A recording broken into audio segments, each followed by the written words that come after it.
Ngayon ay ang pinagpalang araw ng Sabat. Sa araw ng Sabat na ito, aralin natin ang salita ng Diyos sa sermon na may titulong, Ang Imbitasyon ng Diyos. Sa paksang ito, pag-aralan natin ang salita ng Diyos. Napakaraming simbahan sa mundo, tulad ng buhangin sa dalampasigan. Gaano man karaming simbahan ang mayroon, sa isang simbahan lang kayo inibitahan ng Diyos, na sumulat ng 66 na aklat ng Biblia at umaakay sa sangkatauhan sa langit. Ito ay ang ating Church of God. Ngayon, sa sandaling ito, hindi ba ninyo ikinararangal ito? Sa pamamagitan ng katotohanan, sa 66 na aklat ng Biblia, inimbitahan ng Diyos ang lahat ng tao.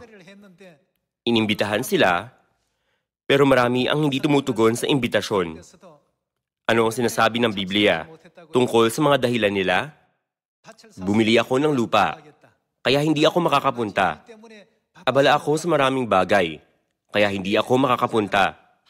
Maraming tao ang tumanggi sa imbitasyon para palalain ang mga bagay-bagay. Nagtuturo ang mga simbahang Babilonya ng maling petsa ng imbitasyon ng Diyos. Kung gayon, paano makakatugon ang mga tao roon? Sinabi ng Diyos, iniimbitahan ko kayo. Kakatagpuin ko kayo sa Sabado para pagpalain tayo. Pero palihim nila itong binago sa Linggo. Sa madaling salita, ano ang ginawa nila? Hinadlangan nila ang mga tao sa pagtugon sa imbitasyon ng Diyos. Ang mga tumutugon sa imbitasyon ng Diyos ay ang mga kapamilya natin sa Zion.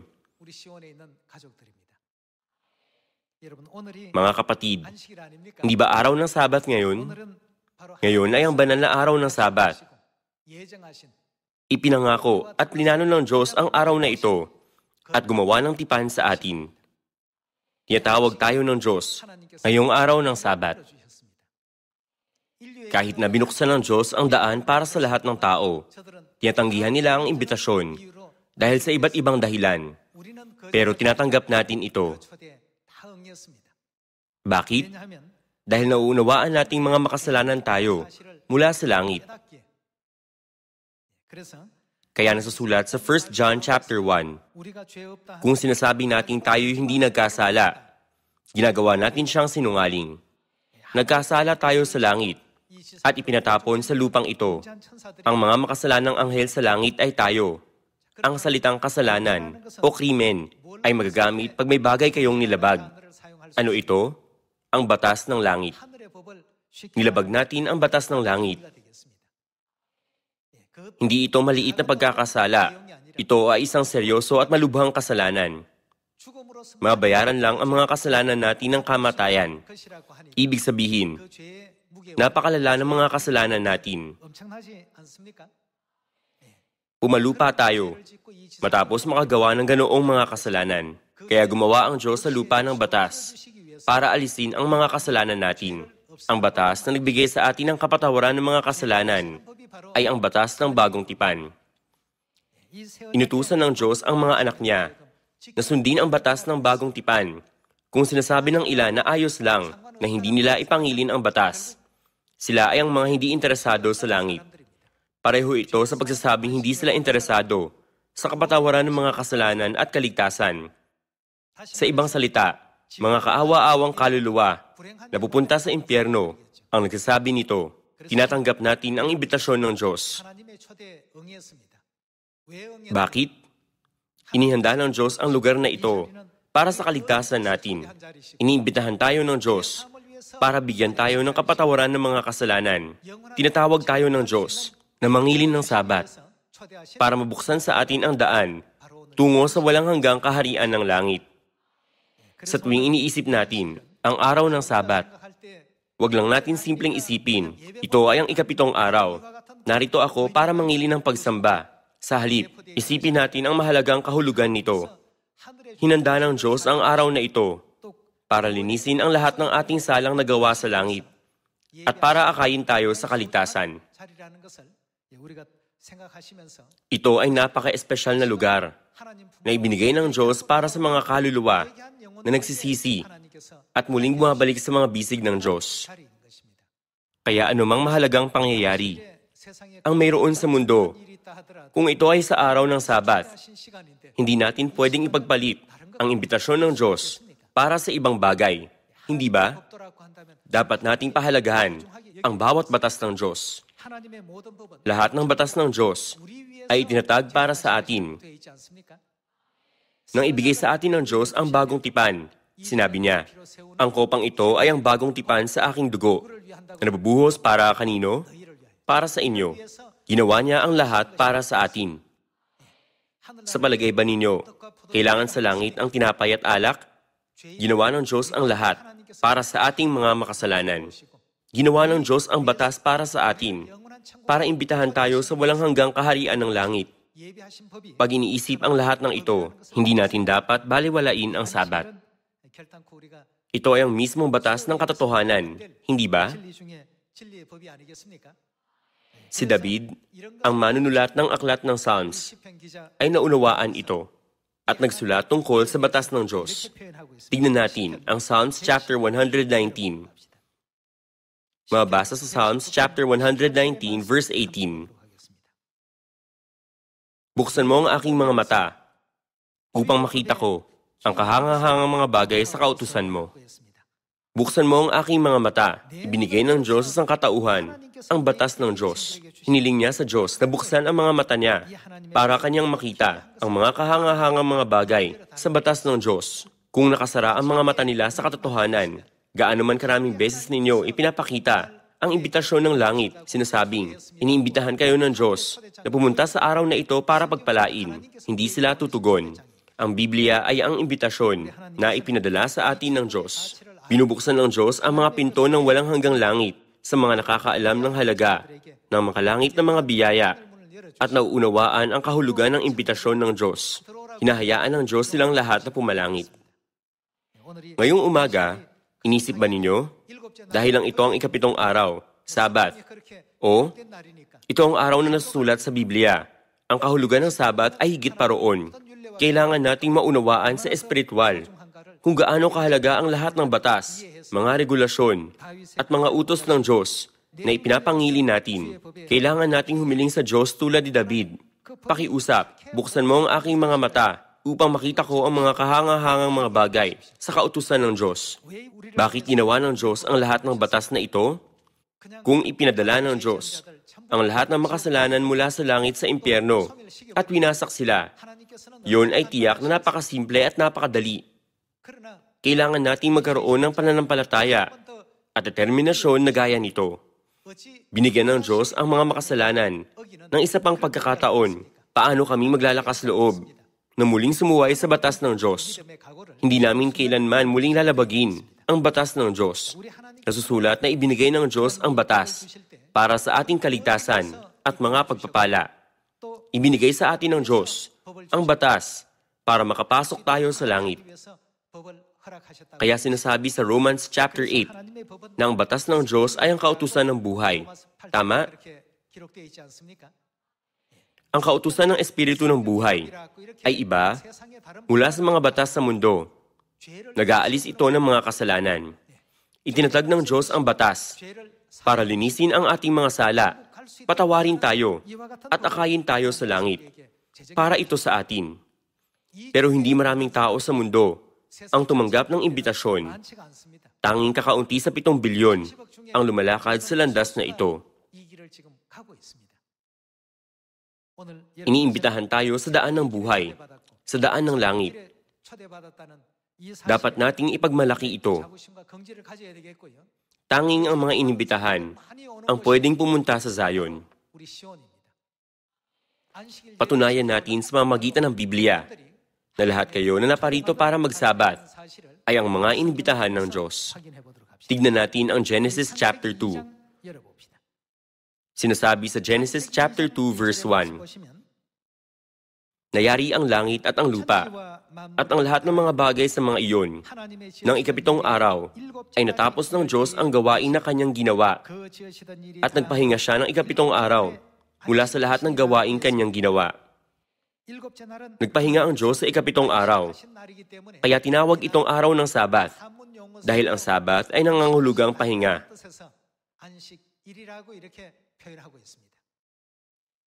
At binasbasan ng Diyos ang ikapitong araw. At anong ginawa?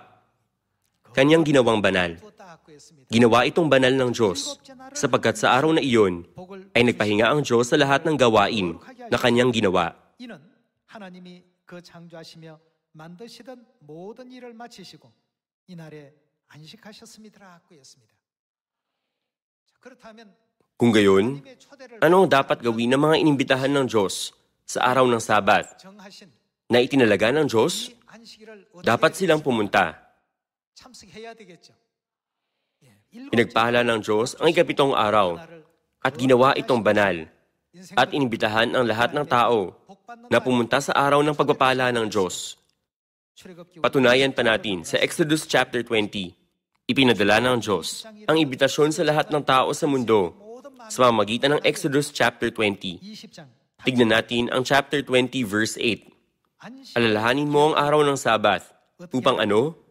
Upang ingatan itong banal. 안식일을 Ibig sabihin, dapat silang pumunta sa Diyos sa araw ng Sabat. Tama? Ang mga tao ng mundo ay pumupunta sa mga simbahan nila sa linggo. Tinatanggap ang imbitasyon ni Baal. Hindi nila pinapansin ang imbitasyon ng Diyos na sumulat ng 66 na aklat ng Biblia na nagbibigay ng buhay at hininga at binubuksan ang daan ng kaligtasan. Tignan natin ang verse 9. 6 na araw kang gagawa at iyong gagawin ang lahat ng iyong gawain. Ngunit ang ikapitong araw ay Sabat sa Panginoon mong Diyos. Sa araw na ito ay huwag kang gagawa ng anumang gawain. Ikaw o ang iyong anak na lalaki, ang iyong anak na babae, ang iyong aliping lalaki, ang iyong aliping babae, ang iyong mga baka, ang dayuhang nasa loob ng iyong mga pintuan. Sapagkat sa loob ng 6 na araw ay ginawa ng Panginoon ang langit at lupa, ang dagat, at lahat ng naroroon, at nagpahinga sa ikapitong araw. Kaya't ano? Binasbasan ng Panginoon ng araw ng Sabat at ginawa itong banal. Nasusulat, binasbasan ng Diyos ang ikapitong araw at ginawa itong banal. Sa banal at pinagpalang araw na ito, iniimbitahan tayo ng Diyos na pumunta. Itinatalaga ng Diyos ang banal na araw na ito.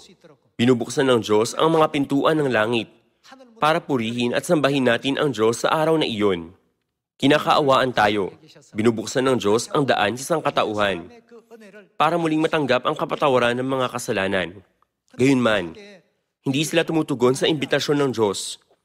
Kahit kakaunti sa bilang, may mga tao sa lupa na nakikinig sa tinig ng Diyos. Sila ay tayo, ang mga anak ng Zion. Ang araw ng Sabat na ipinapangilin natin ngayon ay may ganoong kahulugan.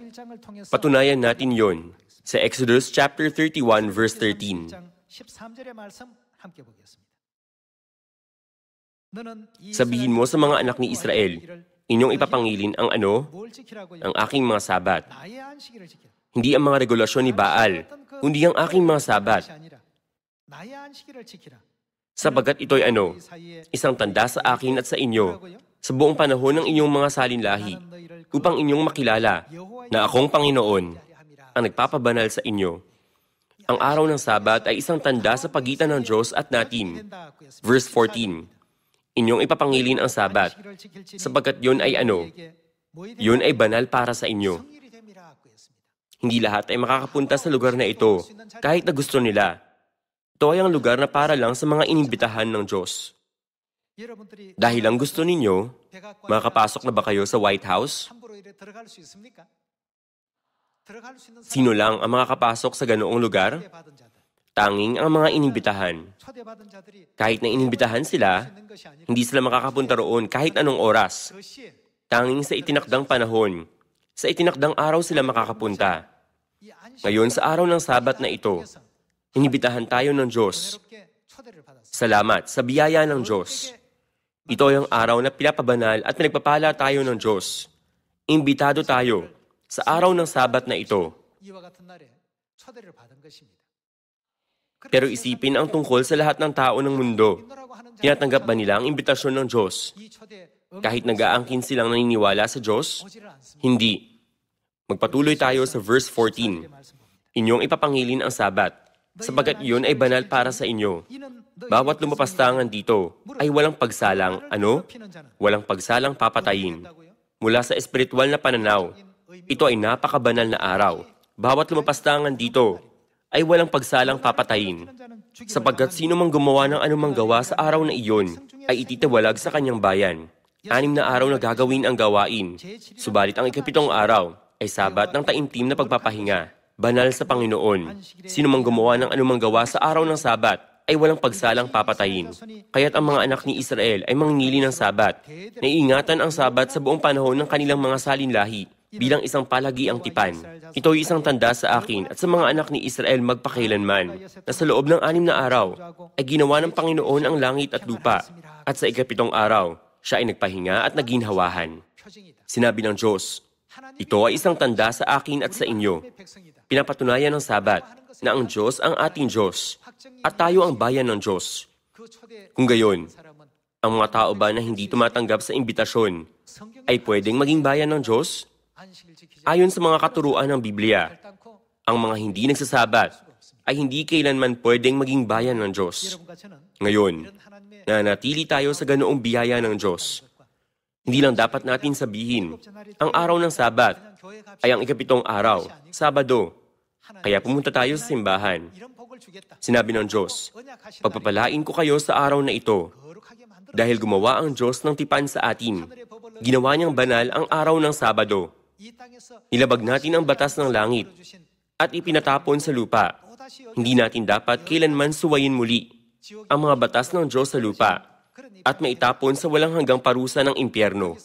Ginagawa ko ito para iligtas kayo mula sa impyerno. Itinatag ko ang batas na ito para sa inyo. Ibinibigay ko sa inyo ang tipan para pagpalain kayo. Ginagawa ko ito para sa kapatawaran ng inyong mga kasalanan.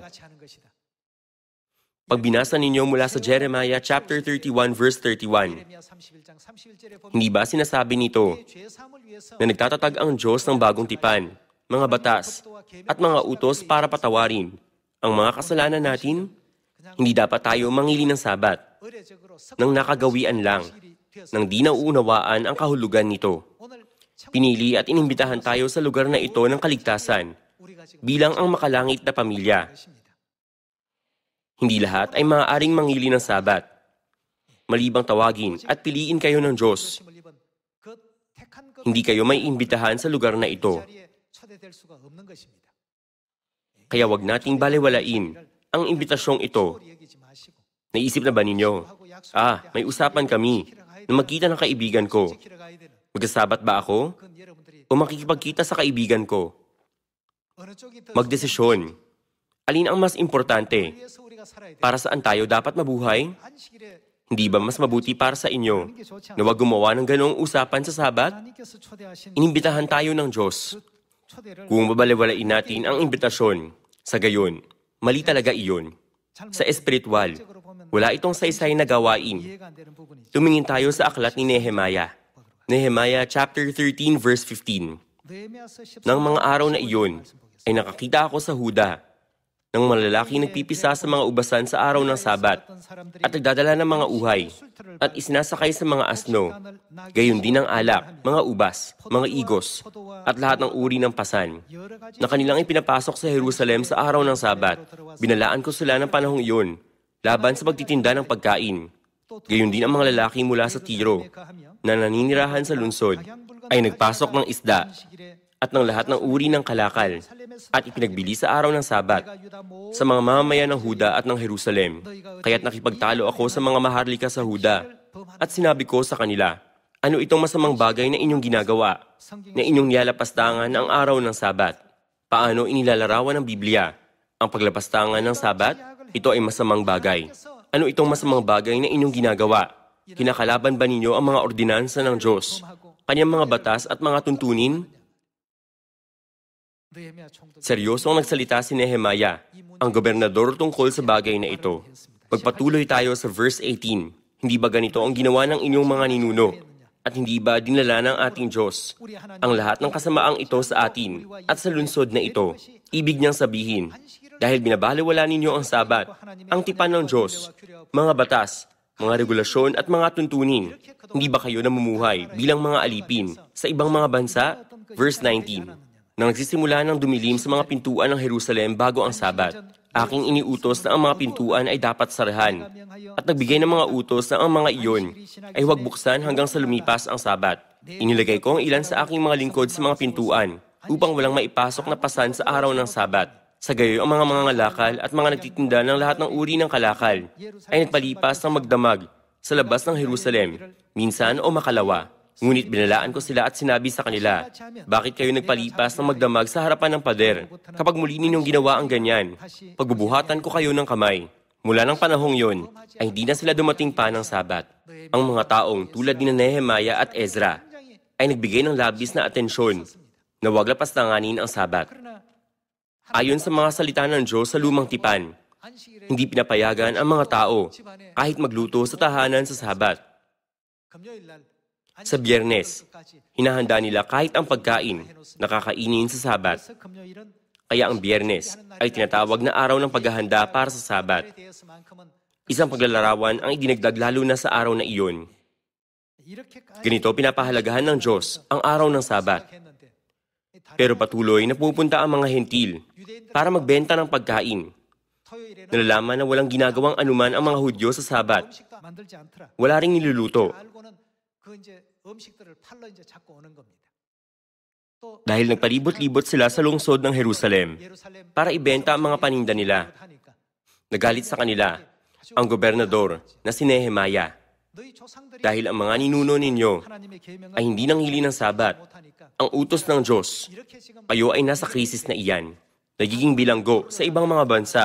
Winawala ang kalayaan, hindi ba? Bakit ginagawa ninyo ang masamang bagay na ito? Nilalapastangan ang araw ng Sabat. Hindi ba ninyo alam kung gaano kasama ito para lapastanganin ang Sabat? Ang tagpo ng matatag na resolusyon niya ay nakarecord sa Nehemiah chapter 13. Ang araw ng Sabat ay dapat ipangili ng banal, hindi lang sa isang tiyak na panahon, kundi hanggang sa pumalangit tayo. Patunayan natin ang katuruang ito sa Isaiah chapter 56. Isaiah chapter 56 verse 1. Ganito ang sabi ng Panginoon, kayo'y magpairal ng katarungan at gumawa ng matuwid, sapagkat ang aking pagliligtas ay malapit nang dumating, at ang aking katwiran ay mahayag.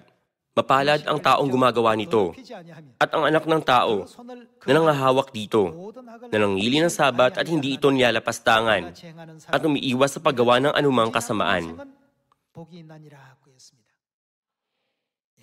Pumalupa tayo bilang mga makalangit na makasalanan. Dahil pumalupa tayo matapos suwayin ang mga makalangit na batas, inimbitahan tayo ng Diyos para maibalik ang kaharian ng langit sa lupa sa pamamagitan ng mga batas niya. Anong imbitasyon ito? Ibinigay sa atin ng Diyos ang daan para muling mabuhay at pinayagan tayo na tuparin ito sa pagsunod sa mga batas niya. Isa sa mga batas ay ang Sabat na ipinapangilin natin ngayon. Kaya patungkol sa imbitasyon sa Sabat, hindi natin dapat sabihin lang, tayo na, dahil ito ay ang ikapitong araw, kundi alalahanin kung sino ang nag-imbita sa atin sa lugar na ito. Kung alalahanin natin kung sino ang nag-imbita sa atin dito, sino ang makakatanggi sa imbitasyon, sinasabi, napakaabala ko na hindi ako makakapunta. Kung tunay tayong naniniwala na mga makasalanan tayo, hindi natin kailanman matatanggihan ang imbitasyon. Paano natin masasabing, hindi ako makakapunta? Sa halip, dapat tayong higit na humiling na maimbitahan tayo. Inimbitahan tayo sa ganoong pinagpalang lugar. Ginagawa ko ang lahat ng ito para sa inyo. Itinatag ko ang tipan na ito para sa inyo. Itinatag ko ang batas na ito para sa inyo. Lahat ng katuruan ng Diyos ay ganoon. Dapat kusang loob nating hilingin sa Diyos, pakiusap, gawin iyon para sa amin. Pero paano kung tatanggihan natin ang imbitasyon at tatalikuran ang Sabat dahil sa isang dahilan? Abala ako sa trabaho, kaya hayaan ninyong ako mangili ng Paskwa sa susunod na pagkakataon. Kung sasabihin iyon ng kahit na sino, ito ay dahil hindi niya alam kahit ang kahulugan ng Paskwa. Ang kasalukuyang issue na mayroon tayo ngayon ay kung ibibigay ba sa atin ang kaharian ng langit o hindi pag bumalik na tayo sa mundo ng mga anghel. Sa kabilang banda, maraming tao ang abala sa paggawa ng mga makamundong bagay. Tinuturing sila na mas kinakailangan at mas mahalaga. Gaano sila kaawa-awa? Tinatanggihan nila ang mabuting imbitasyon ng Diyos at tumatalikod mula rito. Mga kapatid, tayong lahat ng mga anak ng Zion ay dapat huwag kailanman tanggihan ang imbitasyon na ito ng Diyos. Anuman ang sabihin sa atin ng mundo, kahit pangakuan kayo ng mundo ng isang bungkos ng ginto, huwag tatanggihan ang imbitasyon ng Diyos. Sa ganoon, gagawin ng Diyos na wala kayong pagsisisihan. Tignan natin ang Isaiah chapter 56. Isaiah chapter 56 verse 2. Mapalad ang taong gumagawa nito, at ang anak ng tao na nangahawak dito, na nangili ng sabat, at hindi ito niyalapastangan, at umiiwas sa paggawa ng anumang kasamaan. Ang dayuhan na sumanib sa Panginoon ay huwag magsasabi, tiyak na ihiwalay ako ng Panginoon sa kanyang bayan. At huwag sasabihin ng eunuko, narito, ako'y punong kahoy na tuyo, sapagkat ganito ang sabi ng Panginoon, tungkol sa mga eunuko na nangingili ng aking mga sabat, at pumipili ng mga bagay na nakakalugod sa akin at nag-iingat ng aking tipan. Ibibigay ko sa kanila sa aking bahay at sa loob ng aking mga pader ang isang alaala at pangalan na higit na mabuti kaysa mga anak na lalaki at babae. Bibigyan ko sila ng walang hanggang pangalan na hindi maglalaho at ang mga dayuhan na sumanib sa Panginoon upang maglingkod sa Kanya at ibigin ang pangalan ng Panginoon at maging Kanyang mga lingkod bawat nangingili ng sabat at hindi nilalapastangan ito at nag-iingat ng aking tipan. Sila ay, dadalhin ko sa aking banal na bundok at pasasayahin ko sila sa aking bahay dalanginan. Ang kanilang mga handog na sinusunog at ang kanilang mga alay ay tatanggapin sa aking dambana sapagkat ang aking bahay ay tatawaging bahay panalanginan para sa lahat ng mga bayan. Sinabi ng Diyos na dadalhin niya ang mga nangingili ng sabat sa kanyang banal na bundok. Sa espiritual, ibig sabihin, aakayin niya tayo sa walang hanggang kaharian ng langit. Binibigay niya sa atin ang salita ng pagpapala. Mga kapatid, ngayon, natanggap nating lahat ang imbitasyon na ito mula sa Diyos. Ang mahalaga ay kung tatanggapin natin ang imbitasyon o hindi. Sinabi ng Diyos na ibinigay niya ang kanyang mga sabat bilang isang tanda sa pagitan niya at natin. Kaya ano ang mangyayari kung pupunta tayo sa langit ng walang tanda? Tignan natin ang Matthew chapter 7 verse 21. Hindi lahat na nagsasabi sa akin, Panginoon, Panginoon, ay papasok sa kaharian ng langit, kundi ang gumaganap ng kalooban ng aking Ama na nasa langit. Ang mga tumatangging makinig sa imbitasyon ng Diyos ay sinasabi sa nangangailangang tinig, O Diyos, pakiusap, payagan ako makapasok sa langit. Pakiusap, papasukin ako. Pero alam ng Diyos na hindi nila susundin ang mga batas ng langit. Kaya sasabihin niya sa kanila, hindi ko kayo kilala kailanman. Tignan natin ang tagpo kung saan tatanggihan sila ng Diyos. Verse 22, sa araw na iyon ay marami ang magsasabi sa akin, Panginoon, Panginoon, hindi ba nagpropesiya kami sa iyong pangalan at nagpalaya sa mga demonyo sa iyong pangalan at sa iyong pangalan ay gumawa kami ng maraming gawang makapangyarihan? Ginawa lang nilang lahat ang gusto nila. Ginawa nilang lahat ang anumang gusto nila. Hindi sinusunod ang mga batas ng Diyos na itinatag para bigyan tayo ng kapatawaran ng mga kasalanan at kaligtasan. Pero humarap sila sa Diyos at sinabing, hindi ba namin ginawa ang lahat ayon sa kalooban mo? Ginawa namin ang lahat sa pangalan mo. Verse 23, at kung magkagayon, ay pahayag ko sa kanila, hindi ko kayo kilala kailanman. Bakit niya sinabi na hindi niya sila kilala kailanman? Lumayo kayo sa akin, kayong mga gumagawa ng kasamaan. Dito, ibig sabihin ni Jesus, kayong mga sumusuway sa kautusan, hindi ninyo sinusunod ang mga batas dito sa lupa. Kaya kung dadalhin ko kayo sa langit, muli ninyong lalabagin ang mga makalangit na batas at gagawa ng gulo sa langit. Tama? Ang pangingili ng sabat ay nangangahulugan ng maraming bagay sa atin. Ibig sabihin nito, tinatanggap natin ang tipan ng Diyos at ang mga pangako niya. Ibig din sabihin nito na tinatanggap natin ang imbitasyon ng Diyos. Pumunta tayong lahat dito bilang pagtugon sa imbitasyon ng Diyos. Dahil tinatanggap natin ang imbitasyon ng Diyos na pumarito, ibinibigay sa atin ng Diyos ang pangako ng kapatawaran ng mga kasalanan at sinasabi sa atin ang mabuting balita ng kaligtasan.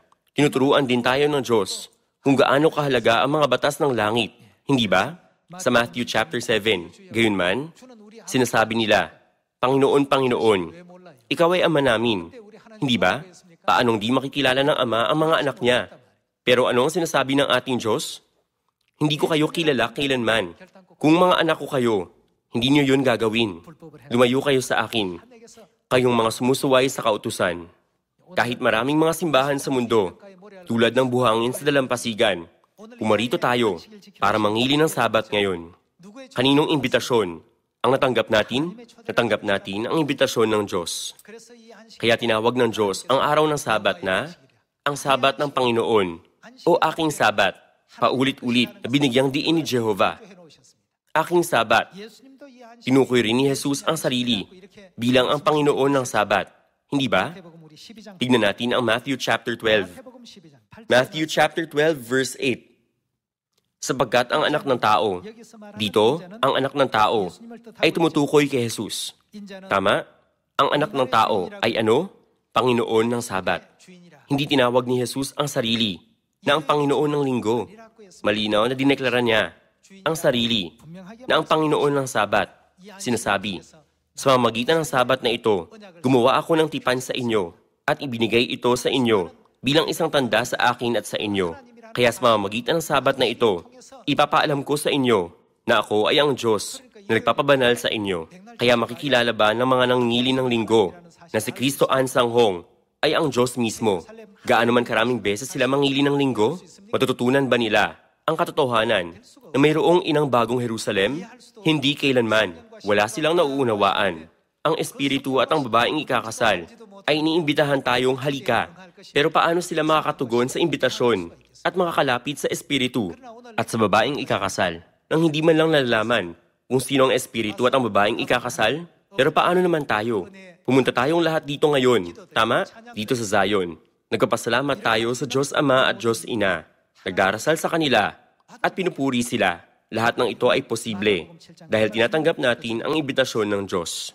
Tignan natin ang isa pang verse. Mark chapter 7 verse 6. At sinabi niya sa kanila, tama ang pahayag ni Isaias tungkol sa inyo, na mga mapagkunwari, ayon sa nasusulat, iginagalang ako ng bayang ito ng kanilang mga labi, subalit ang kanilang puso ay malayo sa akin, at walang kabuluhan ang pagsamba nila sa akin, na itinuturo bilang aral ang mga utos ng mga tao. Ang utos ng mga tao ay mga tuntuning gawa ng mga tao, ang mga utos, na itinatag nila sa sarili nilang pagpapasya. Kaya ano ang sinabi ng Diyos? At walang kabuluhan ang pagsamba nila sa akin, na itinuturo bilang aral ang mga utos ng mga tao. Sinasamba natin ang Diyos para makapunta tayo sa langit. Tinataglay ang kapatawaran ng mga kasalanan at kaligtasan. Tama? Tanging sa ganoon natin makakamit ang layunin ng pananampalataya. May mga taong hindi papalangit, kahit masipag silang pumupunta ng simbahan. Ang mga hindi magkakaroon ng kapatawaran ng mga kasalanan, kahit maalab silang naniniwala sa Diyos. Ang mga hindi maliligtas, kahit sabik sila sa pangangaral tungkol sa Diyos. Sila ay ang mga hindi tumanggap sa imbitasyon ng Diyos. Ano ang ipinapangilin ng mga tumatanggi sa imbitasyon ng Diyos? Nangingilin sila ng mga tuntunin ng tao, hindi ang mga kautusan ng Diyos. Ang mga katuruan nila ay nakabase sa mga tuntunin na gawa ng tao. Kaya sinasabi ng Diyos, walang kabuluhan ang pagsamba nila sa akin. Isinasantabi pa nila ang mga utos ng Diyos para sumunod sa sarili nilang mga tuntunin. Magpatuloy tayo sa verse 8. Iniwan ninyo ang ano? Ang utos ng Diyos. Tinatanggihan ninyo ang imbitasyon ng Diyos at inyong pinanghahawakan ang kaninong mga tradisyon? Ang tradisyon ng mga tao. Sinabi pa niya sa kanila, magandang paraan ng inyong pagtanggi sa utos ng Diyos upang masunod ang inyong mga tradisyon. Mga kapatid, ngayon, natanggap natin ang imbitasyon ng Diyos. Kaya nasa Zion tayo ngayon, kung saan nananahan ang Diyos. Hindi natin dapat ipangilin lang ang araw ng Sabat ng nakagawian. Simpleng umaawit ng mga new song, nagdarasal ng ilang beses, at nakikinig ng mga sermon. Kung titignan ninyo ang lugar na ito, ang nakabukas ang espiritual na mga mata, makikita ninyo ang Diyos na binabantayan kayong lahat, kasama ang libo-libong mga anghel. Sigurado ako na masayang tatanggapin ng Diyos ang ating pagsamba, tulad ng handog ni Abel. Ito ay dahil nakinig tayo sa tinig ng Diyos at kusang loob na tinanggap ang imbitasyon niya. Naniniwala ako na tinatanggap ninyong lahat ang imbitasyong ito ng may ganitong kaisipan. O Diyos, Nangako kang pagpapalain kami pag lumapit kami sa iyo ngayon. Kaya naniniwala kami. Natatanggap kami ng labis na biyaya ngayon. Ginawa mong banal ang araw na ito.